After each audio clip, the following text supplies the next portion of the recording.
Hey guys, good evening. Welcome to the Digital Difference Maker YouTube channel. My name is David, back again. And tonight, what I want to talk about is the team.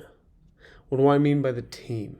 I mean by the people that you surround yourself specifically in business, right?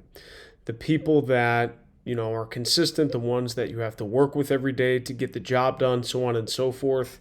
In today's digital ecosystem, if you will. If you do anything digital marketing related, anything in tech, anything involving computers, typically there is you have to use a team. There's this book that came out. Tim Ferriss wrote it. I'm sure many of you have heard of it, the 4 Hour Work Week. There's a bunch of other ones too, but basically it emphasizes this fact of the digital nomad, right? And ever since that book came out years and years and years ago, and especially with COVID-19 that came in and accelerated our world as far as isolation and being more about the self. This, I feel as though, at least in business and in other aspects too, but definitely business, the digital nomad, meaning, you can work independently, you can make money for yourself without really needing anyone. I think it's a fallacy. I think that in life, not only to work and make money, but to have a rich life, you need people around you. Whether, my profession is digital marketing, advertising for clients. And A, you need clients, and B, you need people to help you complete all the work that you need to give those clients. So that's why I wanted to make this video tonight, because I feel as though it's a pretty big topic, and there's a couple things that have happened recently that I think would help a lot of people, especially when they're assembling a team, whether you're an advertising agency, whether you're a tech company, whether you're just a small freelancer, or you're just getting started and don't even know where to begin. There's something to be said for how to construct and assemble the right team. I've been managing people in the digital space specifically for a little over half a decade now, and especially with the technological changes and the ever incoming presence of social media, these are some of the things that I've learned. One of the main things is, education. There's a lot of debate back and forth whether you need higher education or not. I've worked with people that have higher education. I've worked with people that didn't have any higher education. And typically what you can expect from a higher education degree is, at least as an employer, there's a certain expectation of timeliness, discipline, ability to collaborate with others, and there's a very, very wide spectrum of what those expectations are. But someone with a college degree, and I'm speaking from the American sense, does have certain, there's like a benchmark that you need to sort of have. So that's kind of what you can get as far as expectation. But what I've noticed is that, especially in the last few years, when you have someone that just goes for a business degree, not that business degrees are bad, but it's very watered down, doesn't mean a whole lot to me. Like a marketing degree or a business degree or something like that, that's super general. It doesn't paint a very good picture of any candidates. And I just kind of, as I sift through resumes and look at different individuals, I just go, okay, that doesn't really stand out at all. And especially in the digital world, it's not necessarily needed either. There's got to be a little more emphasis on. It's not even experience, to be honest with you. It's more so ability to learn, ability to adapt, and you have to work well with others. For sure, you have to work well with others. I'll give you guys an example too. I recently had to let somebody go. Right. I recently had to let somebody go.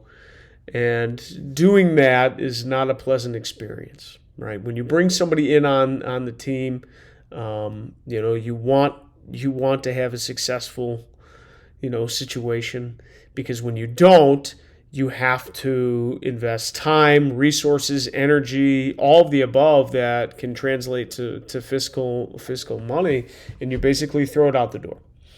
So it's very important to make sure that you get the most quality type of candidates. So when you have to let somebody go, especially if they are recent to the team, it blows. It's not a fun thing to do. Now, with that, how do you know when you should let somebody go? How do you know when you shouldn't? So on and so forth. Here, the situation was complex because this person did a decent job, but there were other candidates that came about that would be able to do a better job. And, that, as much as it hurts, it's business in America and just business in general. It's about what value you can provide, right? That's how I look at it, is holistically as possible. What value can you provide? And this doesn't just only translate to business. It translates to a lot of different things that you have in life. A lot of different aspects, social, personal, things of that nature. A lot of it's value driven, meaning what kind of value does this person provide, and what kind of return on investment am I getting for the time? And if you think that you can get a better ROI, meaning you invest money in something, or in this case someone, and you get an expected result or output, that's how I gauge the ROI. And unfortunately, this person had a lower ROI generated and given to the business than other candidates. So, as unfortunate as that is, it happens.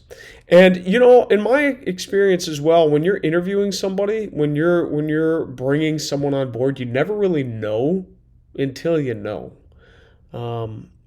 At least in this industry. Of course, there has to be certain pre-qualifications, right? But you never really know how someone's going to work out until they show up. You never really know how someone's going to work and what they're truly like until you hire them or bring them on board or test them out or whatever, and you really learn about someone on the day-to-day. So keep that in mind too. As much as HR candidates can like make these different personality tests and have these different situational interviews to try and find the exact right specification of each candidate, you never really know how it's going to work out until you bring somebody on board. Now, there's certain factors that are telltale and better than others, right? If someone doesn't show up on time, okay, that's an obvious indicator. If their referrals don't check out, okay, obvious indicator. But despite all that aside, you make the best decision you can, and you never really know how someone's going to work out until they show up. And that's in life too. One thing that has really served me very well, and I can't remember exactly where I heard it, but one thing that served me really well, not just in the business aspect, but also in social aspect as well, you want to be able to trust people, okay? But you have to give people a small amount of trust first, because trust is earned. It should not be given, it needs to be earned. And that's really trust. The big things: trust, respect. Trust and respect. Those are the two big things. And again, I'm talking in the business sense, but this applies to life overall. Trust is earned.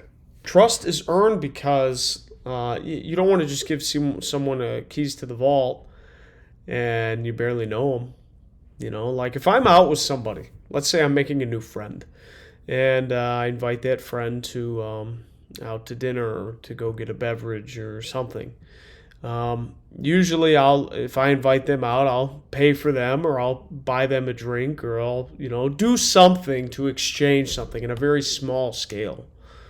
And then I see if that person ever wants to, to like give back, or to like respond with something, or to invite me out next time, or to at least offer to pay or something. That's a big deal, because it tells a lot about a person. Even if that's not the expectation, the offer to do that, or the value provision or providing to do that, is a big deal. So how can we relate that to business? Well, I think responsibility does a really good thing for people, like giving someone responsibility that might be a little bit outside their scope initially, and seeing what happens with it. That has done really well, because that allows to gauge people. Like, let's say you already hired somebody and maybe they're just really good at doing their one little role, and they just become very comfortable, and you want to incentivize them, or you want to help correct a bad habit. Oftentimes, the essence of previous is to, or yesteryear, I should say, is to punish, write up, things of that nature, and that can motivate. Fear is a good motivator.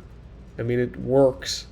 It works a lot. Maybe it doesn't sound so politically correct or feel so good, but fear is a powerful motivator. Fear motivates me, for sure. But there's other ways to motivate people too, and it's not just about rewarding people. It's not like, oh, good job. Oh, yeah, that's really great. Hey, nice work on that. Like, once in a while do that. I think that that's good. Because if you do it all the time, it loses its meaning. But another way to motivate people besides reward and besides fear is responsibility. Give them responsibility. Say, hey, this is yours. It's your job to execute this. And maybe it's a little bit outside of their normal day-to-day scope. Maybe it's something that they're not used to doing, but their skill sets at least somewhat align with the project. Give them the responsibility to do that and see what they come up with. If they let you down or don't really run with it, okay, then you have a gauge of where that person's at. If they meet the criteria, great. If they ask questions during the criteria, during the assignment, that's even better. That I found to be very, very powerful in motivation, or in almost correcting behavior too of teams. Because when you run a team, especially for a long period of time, people go through phases. They go through different things. They change. People are not static. They are dynamic. They're constantly evolving. We're all getting older, but also wiser, and we adapt. So with that, how do you keep people engaged, especially when duties are a little more monotonous? You have to give them more responsibility. That's one way to do it. So we touched on a lot of different topics in this video, but a little bit of a rant on people, hiring people, and keeping them motivated, especially in the team atmosphere. And the three things, especially in the last part that we talked about, was motivating people. You can motivate them by fear. You can do that. You can write up. You can punish. You can, crack the whip, as they say. And I didn't mean that in any wrong political context. But you can do that. That's one way. Fear. Reward. Rewarding good behavior. Like, hey, you did a really good job with this. I'm going to get coffees for everybody. Something small. That's something I like to do a lot, just because unannounced, surprising. So people go, oh, wow, that's cool. Once every couple weeks, or, to boost morale. And then third would be responsibility, and that's a key one, especially when someone's on the fence. Like, maybe they were performing really well in the past, but now their performance is kind of deviating. Give them some extra responsibility and see if they can tackle it, and truly give it to them. You have to follow up with that. Don't just give it to them and say, oh, okay, you have to do this and you have to do that, and you start micromanaging. No. You give it to them, you say, hey, we need this done. This is a little bit outside your scope. We need it done by this time frame, and it would really help. Do you think that you can fit this in with your current workload? Great. Awesome. Thank you so much. Let's touch base on it in 4 days. Here's some of the material, or whatever the timeline is. Let's check in on it at the end of the week. We'll see how we're doing, and then see if they get more involved. See their creativity. See what they like. Word of advice with this: make sure it aligns somewhat with their skill sets, somewhat of what they are good at, and that'll help. All right, that's my little rant about people managing a team and keeping people motivated, along with hiring and knowing when to let go. Take care.